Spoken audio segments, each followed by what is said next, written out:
So again, thank you very much for taking out time and attending today's session. In today's session, we'll just briefly run through uh, Azure Lighthouse, its benefits, how you can onboard customers, a brief summary of these steps, and then we'll go deeper into Azure Lighthouse, Azure Security Center and its core benefits. So just to make sure everybody is on the same page, what is Azure Lighthouse? Azure Lighthouse is a functionality in Microsoft Azure that lets you manage multiple customer subscriptions from a single pane of glass. Without Azure Lighthouse, you will need to have uh, an account created in each and every customer subscription, either in the customer domain or as a guest user. And then you may not have control on in terms of imposing your own password policy or you're following a customer's password policy. You'll need to maintain another application or another tool to remember your username and passwords across these multiple subscriptions. So Azure Lighthouse helps you log into one subscription where all the resources of your customer subscriptions are projected into it, right? And the customer can be using any type of Azure plan. He might be using pay as you go, he may be using CSP, or he can also be part of an enterprise agreement. The good part is Azure Lighthouse is a free service. Of course, when you combine Azure Lighthouse with Security Center has its own uh, pricing options that we'll be looking in today's session. But just if you enable Azure Lighthouse and have all your customer resources projected into your own subscription, then that particular service is free of cost. For people who missed out on the session one, I've put a link in this particular presentation. I will be sharing this presentation later today with the recording. So if you have missed out on the session one, we have uploaded it onto YouTube, and you can definitely, I strongly recommend you to go through this particular session so that you have a complete understanding of Azure Lighthouse and how it functions. So just to summarize the Azure Lighthouse functionality, uh, the way it used to work without Azure Lighthouse is if you're an MSP, you will need to go ahead and have your accounts given permissions to each and every customer subscription, right? With Azure Lighthouse, it's the other way around. The customer subscription resources get projected into your own subscription, and you can perform read, write, update, or even delete operations depending on the permissions and the scope that has been assigned to you. There are different level of scopes available within Azure and different ways of onboarding customers. Uh, One of the easiest way to onboard a customer is to deploy an ARM template. This is something that we again covered in the first session. Microsoft Azure has provided us with deployment scripts in their GitHub repository, which we can use to go ahead and onboard a customer in a matter of minutes. If you would like to make sure that your managed service offering is available to the market in the Azure marketplace or under Azure service provider information, then you can also go ahead and create a managed services offering from your partner center and have it available in the Azure marketplace or under the Azure service providers list. These are two ways of how you can onboard a customer. Uh, Using the second method, it's more seamless. It is more process driven, where the customer can search for a service provider, look at what kind of services you're providing, and then request you to add the customer subscription under your subscription or customer resources under your subscription. In the first model, it's more customized, where you discuss with the customer, create your own deployment script, and run it so that you get specific permissions to, let's say, a subscription or multiple resource groups and things like this. So the scope of management in Azure Lighthouse is primarily at a subscription or a resource group level. You definitely cannot manage just one or two resources. The minimum scope that you would get access to would either be the entire subscription, The customer can definitely have multiple subscription. He can only give you access to, let's say, a subscription that is being used for UAT or for development, or even a resource group. So he can give you access to just one resource group or multiple resource groups within that particular subscription. He can also define the kind of uh, permissions you have either on a subscription or a single resource group. You can either have uh, reader permission, contributor permission, owner permission, or virtual machine contributor permission. So the various inbuilt roles which are available within Azure can be assigned to the service provider, and the service provider will only have those permissions on the projected resources of the customer.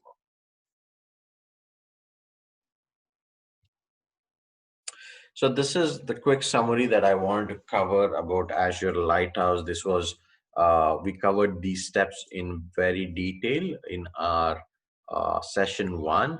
Today's session is more focused around Azure Security Center and its various features and functionality. So let's get started into that. Microsoft has been investing a lot of money and effort in developing a very strong cybersecurity practice. Most of the Azure cloud features, including Azure, Microsoft Azure and Microsoft 365, have a lot of inbuilt security services, security features that are available. Microsoft has a little over 3,000 people who are just analyzing the various logs, various attacks, various feedbacks that not only from Microsoft customers but also from worldwide Microsoft experts. They're collating these features and functionalities and feedback and building out new features and functionality that can be introduced into Microsoft Azure. Microsoft Azure probably receives one of the highest traffics in terms of user requests, in terms of applications, and Microsoft has this data in order to bring out new services that can eventually help you manage and protect yours and your customers' infrastructure on Microsoft Azure. Azure Security Center has been a service that has been available in Azure for quite some time. You can broadly divide the Azure Security Center features into two groups. One is strengthening your security posture, and the second one is protecting against threats. Uh, Under security posture, it is more of making sure that you know at what level is your security implementation for your customer. It gives you a security score, and it also helps you improve your security score. So let's say if your security score is 50%, then to achieve 80%, what are the various features you have to enable? What are the things that you're currently missing as part of your infrastructure that you will need to enable or fine tune in order to reach a higher security score. It also gives you options of uh, having different compliance rules and policies applied to your infrastructure. Now, these rules and policies can be customized ones, or these can be something that are very popular and a lot of companies follow them. For example, it can be for medical customers, it can be HIPAA for a lot of customers, it can be ISO 27001. So, there are a lot of public policies and compliance that are available on the market that is also available within Azure, uh, which you can go ahead and impose on the resources to make sure that your deployment or your resources follow these compliance rules and regulations. And it also provides you a security overview in terms of a score that helps you define at what level is your company with respect to security. Now, coming to the protection of threats, you can protect not only your servers and storage, you can protect databases, you can protect containers, You can even have your protection around network within Azure. And we'll be looking more into the details of protection and um compliance in our demo as well. So how can you protect your workloads from security threats? Now, Azure Security Center has features and mechanism to protect apps, virtual machines, network, and it also gives you a very detailed report in terms of what is already protected and what is not protected.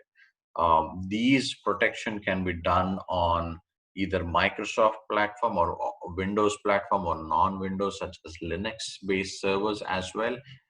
You can protect not only SQL Server. Microsoft is very soon introducing protection for MySQL and Postgres databases as well. Uh, it has solutions for IoT. IoT is one of the solutions that Microsoft is pushing a lot these days, and making sure that your endpoints are protected, making sure that the traffic between your endpoints and IoT hub is secure, and making sure that no data leakage is happening is something that Azure Security Center does a very good job. It also provides you security protection at various layers of your infrastructure.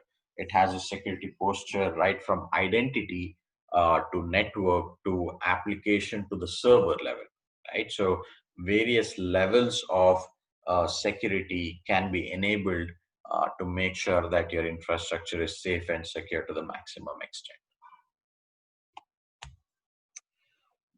Azure Security Center has also introduced vulnerability assessment specifically for virtual machine. Now, this was one of the highly requested features that customers were asking, saying that not only customers, even service providers, where they wanted to provide a security assessment, a vulnerability assessment of the infrastructure which customer is running on Azure.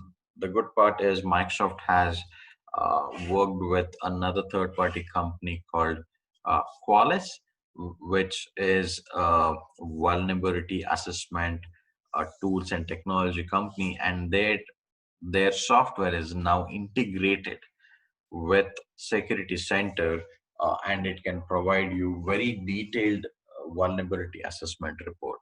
Again, more about this is something we'll cover in session in the demonstration, but a lot of automation has been put into place where you can quickly deploy the agent onto the virtual machines.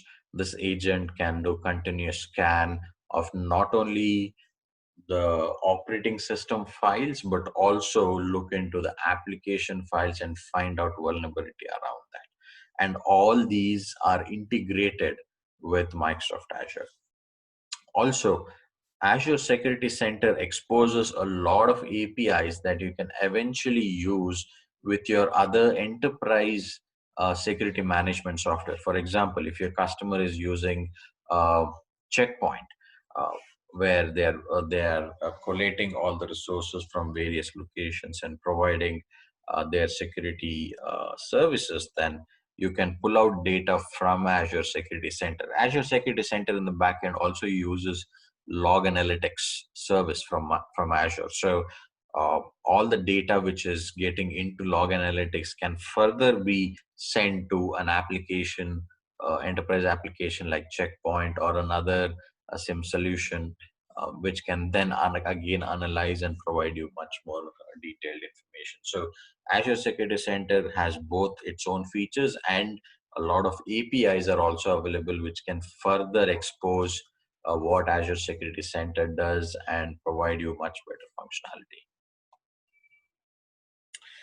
Security Center is not just for native cloud services, it also provides hybrid security services as well. So if your customer has a hybrid cloud implementation where some of his resources are running on-prem and some of his resources are running in Azure, and he has let's say connectivity between these two infrastructure, then you can use Azure Security Center to not only analyze the servers and applications which are running on Azure, but you can also use it to analyze his on-prem infrastructure.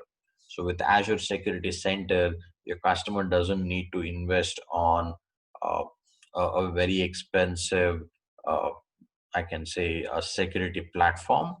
He can use the Azure Security Center, which has its own console to manage, provide security for his on-premise infrastructure as well. Uh, it also does multi-cloud. Uh, it also has multi-cloud features.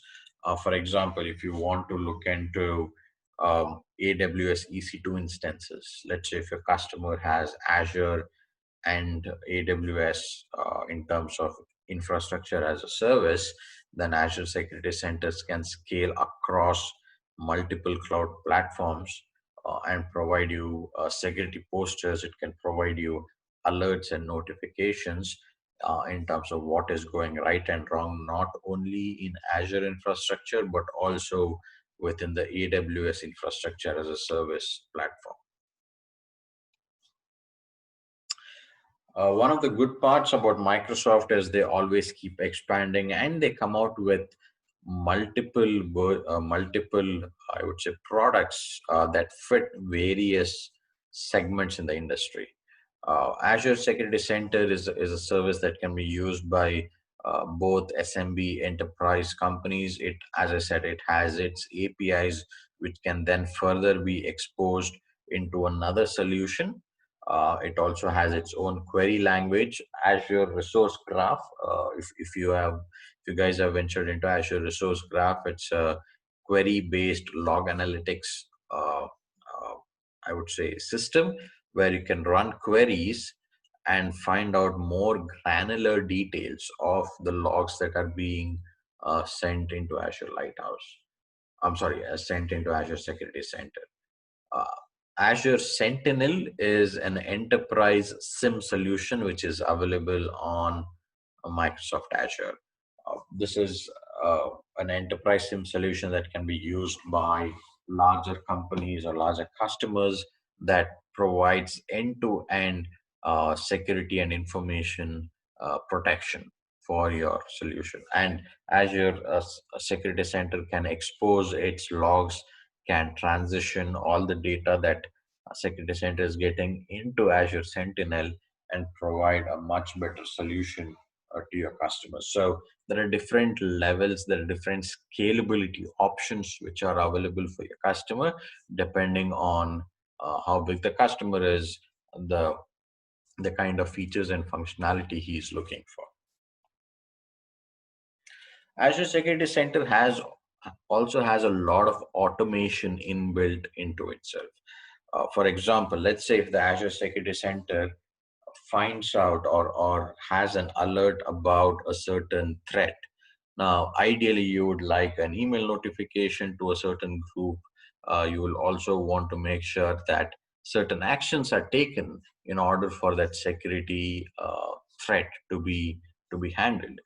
So, within Azure Security Center, you can define notification. You can define your own action rules in the form of logic apps or in the form of scripts, in the form of deployment scripts or ARM templates, which it can run as and when the threat is enabled or if the threat is seen. So Azure Security Center has workflows which can be enabled and configured according to your own security best practices. Azure Security Center has different pricing packages. Now, these are out of the box from Microsoft that they are providing. There is a free tier and there is a standard tier. Standard tier, of course, comes at its own cost. In the free tier, you can do certain level of security management, right? You can do an assessment and security recommendation, and you can also get access to uh, the Azure Security Score. So, for a customer who's using Azure today, if you enable Security Center, or Azure Security Center doesn't need to be enabled. It is actually up and running for every customer who is on Azure under the free tier. So all you need to do is educate your customer about how you can use Security Center, or you being an MSP, you can start using this data and start providing managed security services to your customer at no cost or no additional cost from in terms of Azure consumption, right? So it gives you security recommendations, it gives you secure score. Depending on the Azure security recommendation, you can then provide your customer with more managed services or solutions uh, that can improve his security posture. Now, for a customer who wants more detailed analysis of his environment, for example, if he wants vulnerability assessment, if he wants threat protection for his application, for his containers, for his virtual machines, if he's looking to implement advanced threat protection on his servers. Let's say if your customer is part of M365 E5 plan, then E5 plan includes advanced threat protection, which can be used with Azure Security Center, right? So if you have customers who fall into these various categories, then you can, I would definitely encourage you to look into standard tier.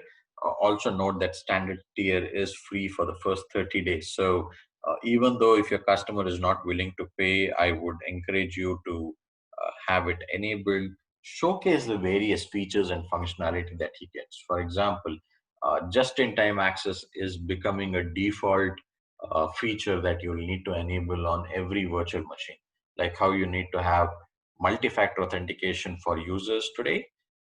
Just-in-time access is now becoming a default feature where you do not open RDP port every single for every single virtual machine. You only open when it is required, based on a user account, based on time constraint, and within the time constraint and the user permission, he can access and enable things, or get his work done. So for enabling this, for making sure that you have control on the various resources that have just-in-time access, which is virtual machines, across multiple customer subscription, becomes a very good value proposition that you can propose to your customers as part of your managed service. You can do continuous monitoring or adaptive control monitoring for your customers. You can also showcase the various compliance rules and policies that they have to follow, and how good is their infrastructure with respect to these policies, right? These policies not just give you details about what the policy contains, it actually the policy runs rules and regulations across your infrastructure and identifies what is missing in your infrastructure, which needs to be enabled or which needs to be configured in order for you to be compliant with this regulatory compliance.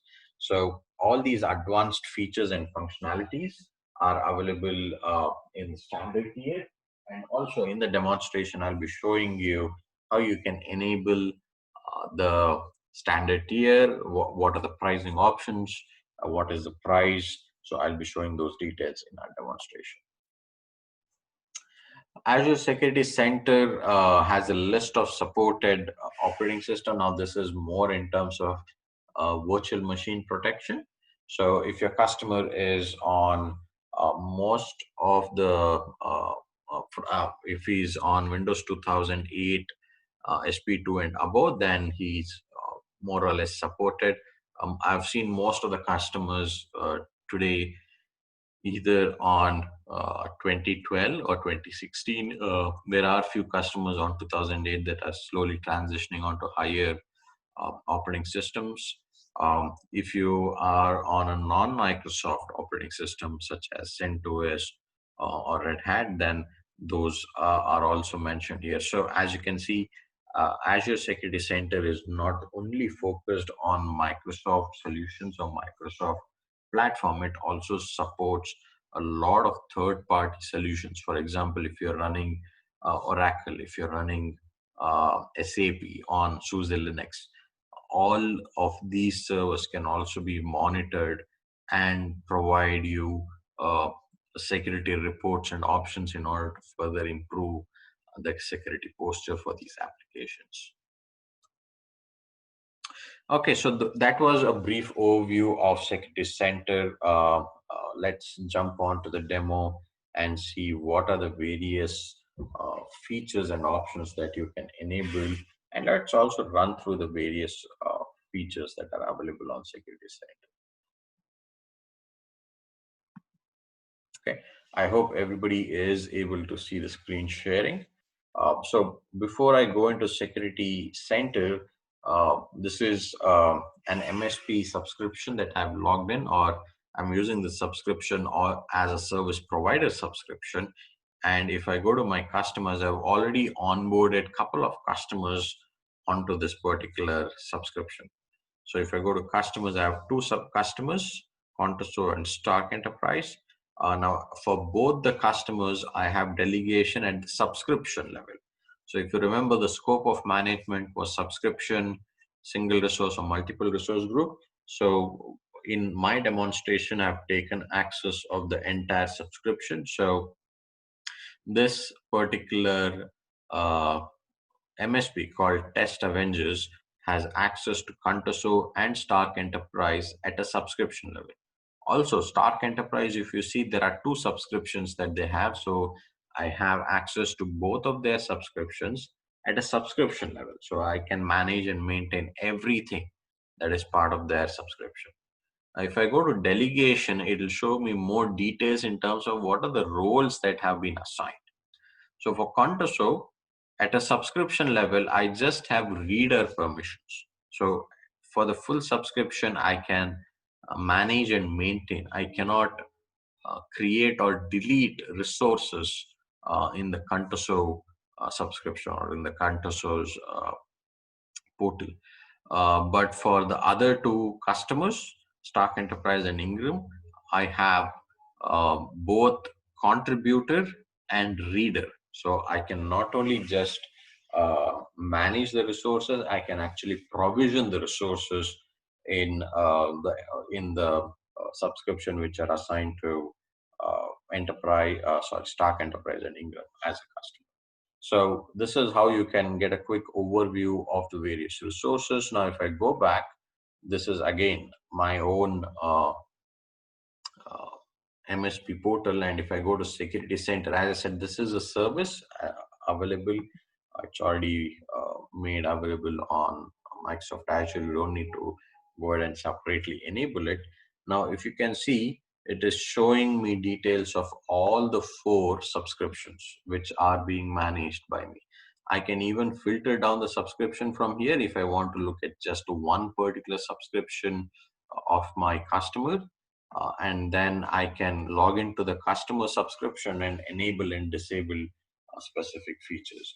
Now, across my customers, across 4 subscription, my security score is 29%, right? It gives me details in terms of percentage. You see, it gives me an overview in terms of regulatory compliance. How many controls or how many rules have I passed for ISO, for PCI, for Azure CIS, my subscription coverage. I have full coverage on 1, I have partial coverage on 3. It also gives me resource hygiene. What are the various severity levels that I'll have to fix? So as you can see, it provides me very detailed information, right? It also provides me threat protection and threat information as well. And all of these things can be used in order to provide managed security services to my customers. So what I'll do is I'll go into one particular subscription and show you more and more details in terms of what are the things you can enable, disable, how you can play around with the security center in order to provide a much better service. So what I'll do is I will go ahead and select stock enterprise here, and under stock enterprise I'll just select one subscription so that I can show you more details just of one subscription. And do remember, I can definitely do whatever I'm doing on one subscription across all the customer subscriptions as well, right? If you can see, it shows just the subscription name. And do remember, I'm still part of my MSP. So this is where the Azure Lighthouse is functioning, right? So it is actually projecting the security center of my customer's subscription as if it is part of my own subscription, right?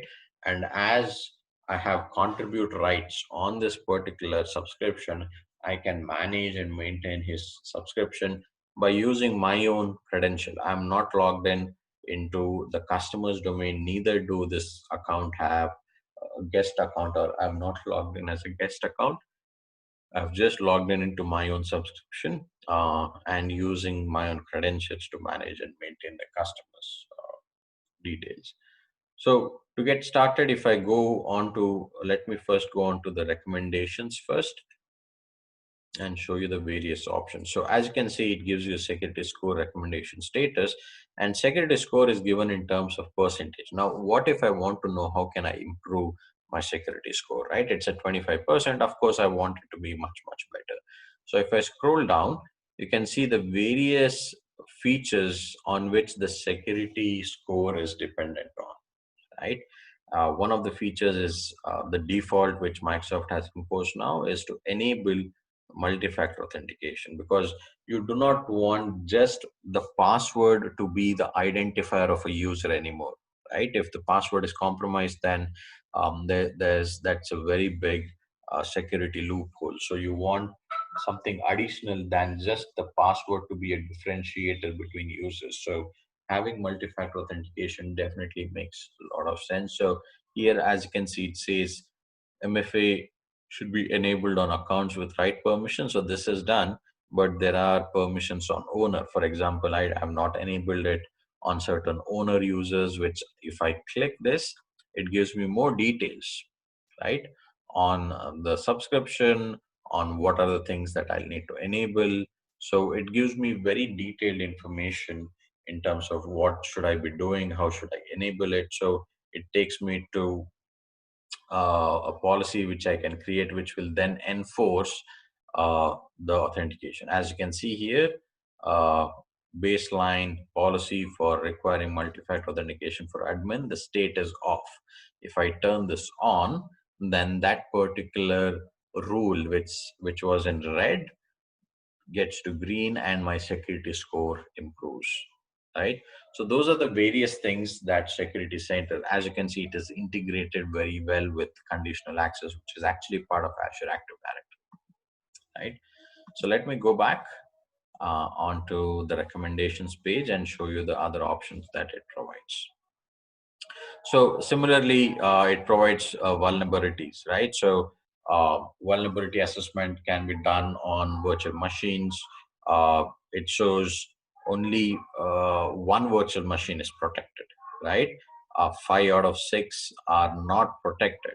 It also shows me an option to quick fix, which means this can go ahead and enable the uh, vulnerability assessment plugin powered by Qualys, as I said, um, on the other virtual machines. Now, if I click that, it says that one of the virtual machine is healthy because on this virtual machine, the agent from Qualys is installed. It is already providing me details of this virtual machine, but for the remaining, it is not. So what I can actually do is select a particular server and say remediate, right? Or I can even trigger a custom logic app. Now, a lot of customers want to have their own actions being defined. For example, they would like to define a logic app where the request is sent to uh, a certain group, let's say the stakeholder, for the approval, and only after that the tool should be installed or configured. So things like this can be customized in a logic app and then being implemented. What I'll do right now for the demo is I'll click on remediate, and if I click on remediate resource, what it does is it actually fires up the installation of the Qualys vulnerability plugin on that particular virtual machine, and very soon it becomes healthy, and then I will start receiving data from that particular server. Now if that server has, let's say, a custom .NET application that uses SQL in the backend, It provides me vulnerability not just on the operating system, but also on the .NET application itself. In going back to the recommendation, so these are the various features, right? So in terms of encryption at rest, so this provides not only for virtual machine, it also actually provides for disk encryption, right? So it is not only doing virtual machine, it is also doing a storage level analysis, and such various information is available in this security center for improving your security posture. If I look at compute and apps, it provides me more details, right? So the same details which were under the security score now are bifurcated into uh, virtual machines, cloud services, containers, app services, databases. And here you can look at more and more details of what you can improve. So this is more granular. For example, if you'd like to implement Windows Defender to make sure it is available on each and every virtual machine as an endpoint security, you can also go ahead and look at its features, functionality, how you can enable it, what are the various features that you could potentially do. And here, as you can see, it has connected me to the virtual machine management. And from here, I can either install a plugin or log into the machine and then enable the Windows Defender platform. If I go into networking now, networking definitely provides us a lot of information in terms of what is happening on the network piece of it, right? So it's very important that you have your network posture protected. We can look at what are the various ports which are open, which don't really need to be open. For example, if I click on the management ports for virtual machine to be protected, it says one of the virtual machine is not protected. Now, if I click on that, it shows me, I'm sorry, not on the virtual machine. If I go ahead and go back here again, if I click on the remediate, then it will give me what is that I'll have to enable. So what it is saying is this particular virtual machine, which is the domain controller, does not have just-in-time access configured on it. Would you like to configure this, right?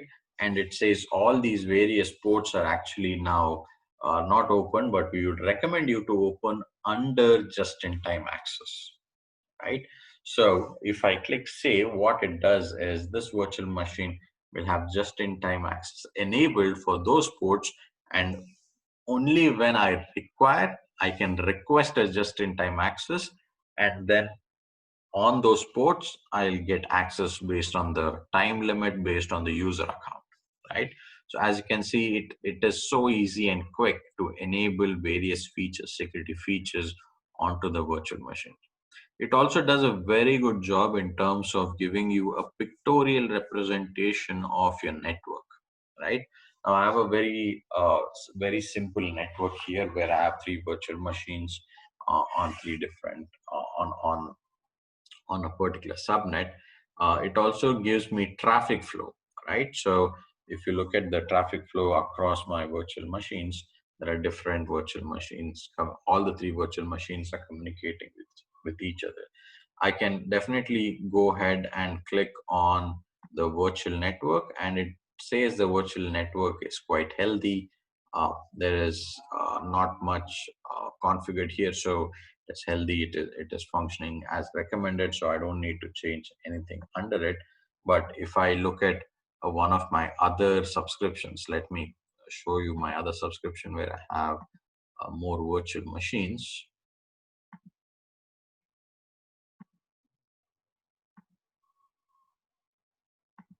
Sorry, enable it here as well, and here as well.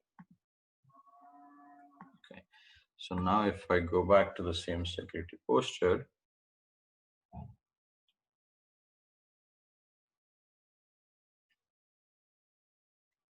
this is another virtual network where I have just two other virtual machines. And again, if I click on the virtual machine, it provides me details in terms of the security health, what is that I have to enable, and you can see all the other recommended list is also provided here, right? So I can definitely look at various subscriptions, various security posters, not just with respect to virtual machine, but also with respect to the networking aspect of it. So data and storage is more in terms of how I can look at data, in terms of disks, in terms of SQL, if I have SQL server or a database server. So I don't have it, so I'll not be able to see that. If I look at let me go into the details of advanced cloud defense. So for that, what I'll do is I'll quickly switch the directory again, as I have it enabled only on one particular subscription.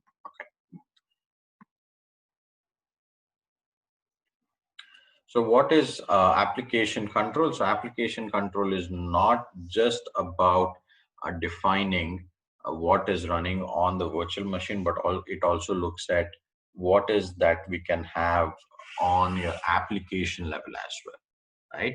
So application control lets you lets you look into malicious software. Let's say if you download a certain software and it downloads extra plugins which are not really required, you can definitely enable, disable, or even uninstall those applications from Security Center. We already spoke about just-in-time access. As you can see, for two of them, it is configured. There are virtual machines for which it is not configured.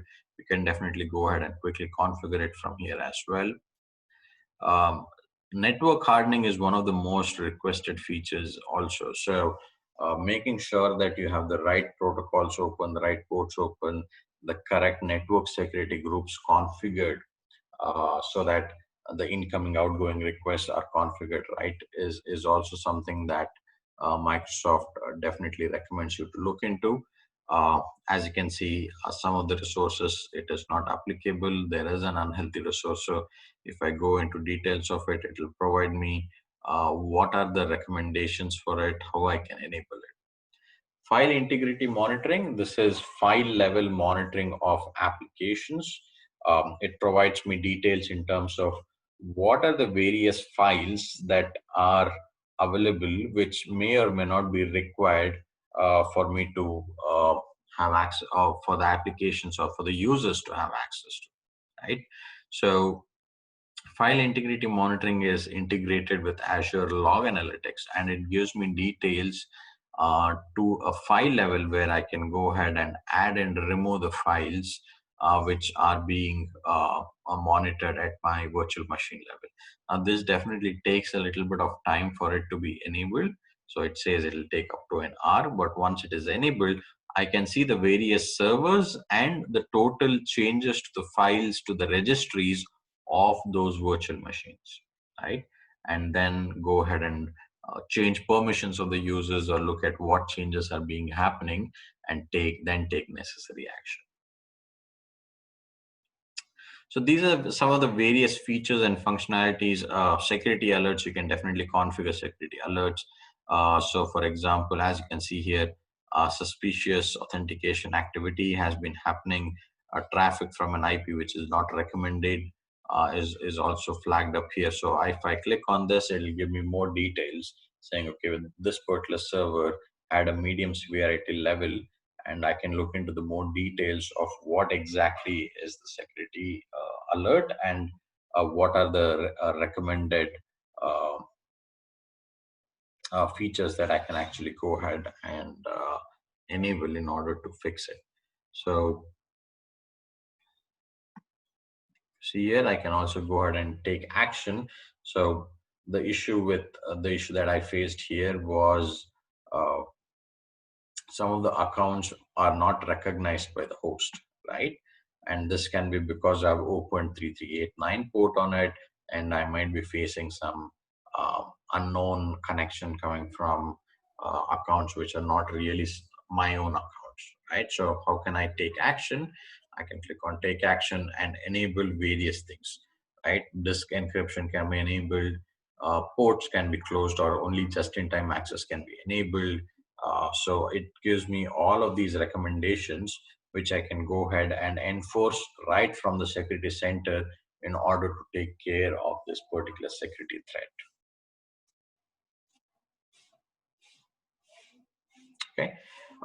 We also spoke about how we can look at enabling the standard tier. So let me quickly cover that as well. So if you go into the pricing and settings, right? Currently, it shows standard tier for this particular subscription. Now, if I enable other subscriptions as well, select all of the subscriptions,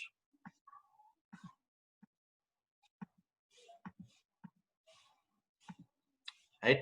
So the remaining subscriptions are at free tier. Only one of the subscription is at a standard tier. Now, how can I go ahead and enable a standard on a particular subscription? So I've gone to a subscription where it is just free. So as you can see, in free you get assessment and secure score. You don't get other details in terms of regulatory and compliance or advanced threat protection. If I click on standard, as I said, standard comes at its own cost.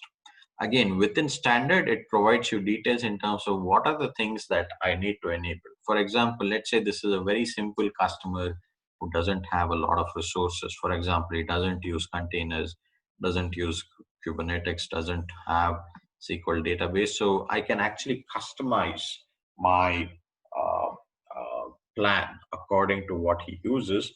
And it also provides me the baseline cost of what these services would cost in terms of Azure consumption to the customer, right? I can look at all these details and click save, and a standard tier can be enabled for this customer. And again, all this I'm doing it from my subscription, but enabling it on I'm sorry, I'm doing it from my portal, but enabling it on the customer's subscription, right? So it shows the Azure subscription here, the name of the subscription, and I'm enabling this onto his subscription, right? One of the other things that I want to quickly cover before I go back to the slide is the regulatory compliance. So one of the options that is available within Azure is regulatories, right? So as you can see, these are the various regulatory compliance that I have enabled. But if I go into the details of it, I can definitely look at what are the things that I can enable further, right? So in terms of identity and access, what are the options that have been missing? If I look at storage accounts, most of the storage accounts is already there. If I look at virtual machines, what are the things that I have to enable in order to be compliant? As you can see, for PCI, I have only 14 passed of the various 45. Now, if I want to look at the policies itself, I can go into the details of my subscription and then look at what are the policies which are enabled, right, for it. And I can even look at what are the effective policies for. So ASC default is enabled for all the customers, and then later you can go ahead and add these various rules and policies, right? So these are some of the things that you can do in terms of regulatory rules and policies. There are a lot of third-party policies. For example, I've enabled ISO 27001 for this. So you can enable more and more security policies and regulatory compliance which are required by the customer in order to manage. We also looked at security score already. You can also go ahead and create your own security policy as well, right? For example, if you'd like to make sure that if you want to create a security policy that says every virtual machine should use managed disk, or every virtual machine created should have disk encryption, you can create your own security policy and have it available across your customers. So this can be as part of your onboarding process for your customer, right? This can be your own IP that you can create in terms of your own security rules and policies, and have it enabled across all your customers to make sure that they follow a good security posture in mind. So this was a brief demonstration of how you can use Security Center and how you can use Azure Lighthouse in combination to that. Let me go back to my slides.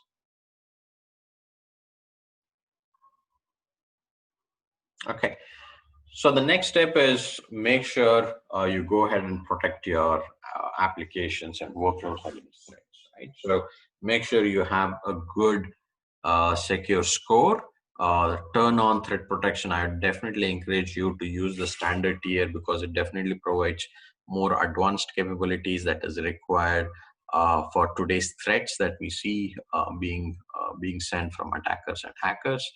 Reduce your attack surface. So make sure uh, you reduce down in terms of ports, reduce down in terms of the virtual machines, reduce down in terms of applications that are not really required. You don't need to install unnecessary softwares which expose more and more vulnerabilities.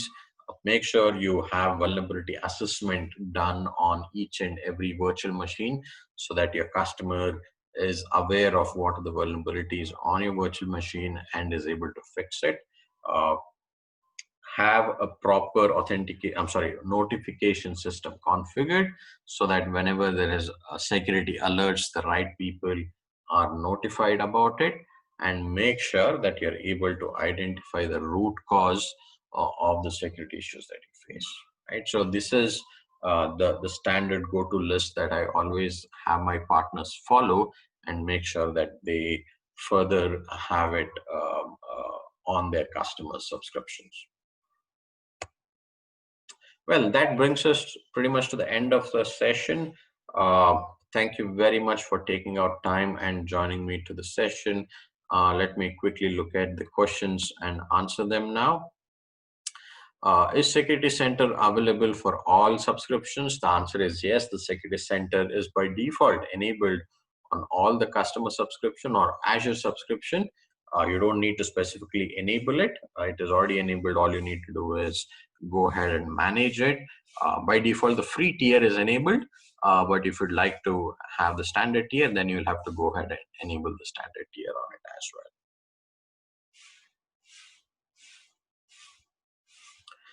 So, if there are no further questions, thank you very much for your time. I hope the session was helpful and informative.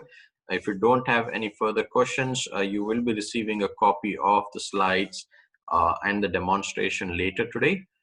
Thank you very much. And if you have any questions, feel free to drop me an email.